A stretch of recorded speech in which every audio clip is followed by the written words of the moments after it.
Bapak ada satu pertanyaan lagi, Oh, boleh? enggak. Oke. Ini dari umum orang tua, Bapak. Iya. Bu Mevi, bagaimana kita selaku orang tua bisa mengetahui refleks primitif ini sudah tuntas atau belum? Ya. Eh, maaf, anaknya gimana tadi? Bu Anaknya umur berapa, Mevi, Ibu? bisa Ibu mungkin bisa open mic. Saya Pak, Iya. gini Pak, anak saya berusia sudah 7,5 tahun ya Pak ya. Ah. Secara perilaku sih sudah baik Pak. Ya. Cuma memang kadang-kadang kalau kita melakukan suatu gerakan ya, pas kita melakukan misalkan dia suruh merangkak, dia sih bisa merangkak. Nah itu Polanya?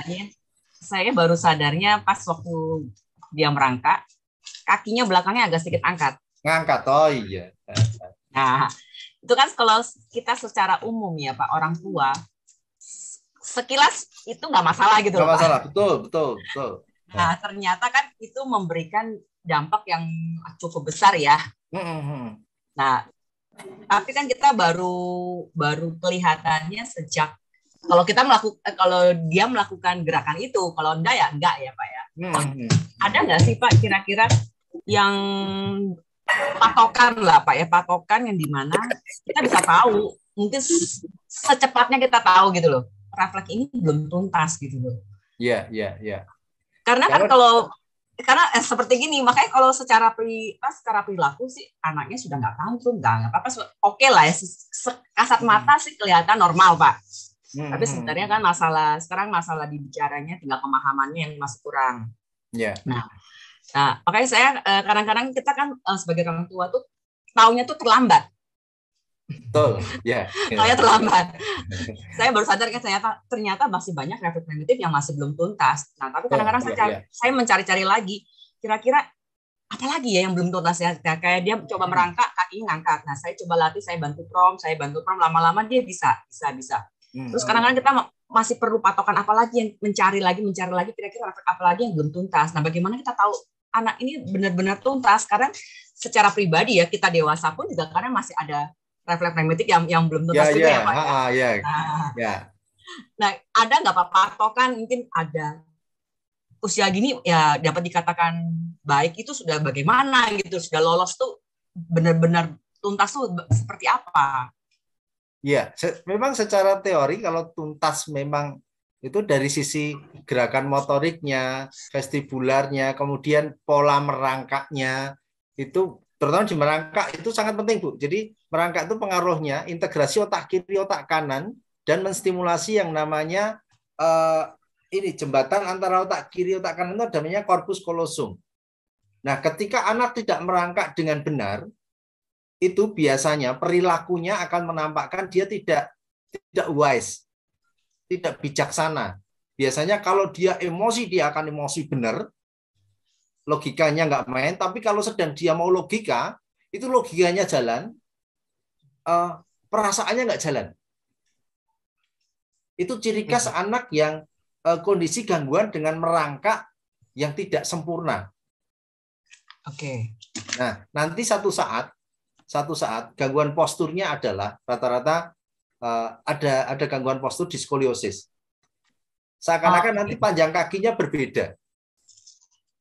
Ya, itu biasanya kita akan melihat ke situ. Wah, itu akibat si berikutnya sih, postur akibat. Tapi kalau dia masih terlalu perilakunya masih terlalu logika, kemudian terlalu emosi, nggak bisa nyambungkan, berarti pola kematangannya belum matang. Jadi otaknya belum benar-benar terintegrasi, kanan kiri dan refleksnya belum matang. Nanti perlu dicek Gallennya, dicek ulang gitu. Gallen itu refleks yang dia ngolet gitu ya. Itu perlu dicek ulang, atau dari sisi perilakunya nanti akan ada Bu. Jadi untuk kasus-kasus perilaku kita perlu ngecek ke sana. Tapi cek dulu merangkaknya. Mungkin nanti terapis harus ngecek pola merangkaknya kayak apa. Gitu. Ya. Kira-kira untuk usia segitu terlambat nggak ya Pak? Kalau pematangan otak itu batas mematangkan ya sebenarnya itu sampai yang paling gampang tuh sampai 8 tahun akhir. Oke. Ya. Tetapi sebenarnya merubah otak, plastisitas otak itu seumur hidup. Otak itu bisa dirubah seumur hidup, cuma masalahnya sekarang gini aja. Kita merubahnya itu kan perlu dosis. Semakin usianya semakin tua, dosisnya semakin tinggi. Semakin sering dilakukan dosis tindakan kita. Itu aja. Jadi orang stroke pun masih bisa disuruh merangkak. Untuk kembali membentuk hubungan antar sel otak. Ya, itu nanti akan mematangkan. Nah, sekaligus menjawab ini teman-teman. Jadi mematangkan refleks spinal, refleks brainstem itu adalah dengan menstimulasi korteknya. Nanti kalau korteknya terstimulasi, korteknya matang, maka level itu akan naik, ya. Dari bayi itu levelnya akan naik. Dari level spinal naik ke brainstem. Brainstem masuk ke level tadi otak tengah, jadi otak bagian tengah.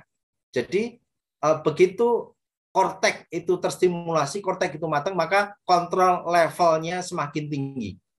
Itu. Ya, begitu Ibu. Nanti berikutnya akan ada ciri-ciri khasnya. Ya. Begitu, baik Pak, Ibu. terima kasih. Ya, sama-sama Bu Mevi. Mungkin nanti juga ada ini ya Pak ya, akan diberikan contoh-contoh latihan kali ya Pak ya. Ya, nanti di berikutnya ada. Ini yang tindakan ini agak melompat sedikit ya Bu. Oke, ya, terima kasih. Ya. Baik teman-teman, saya lanjutkan.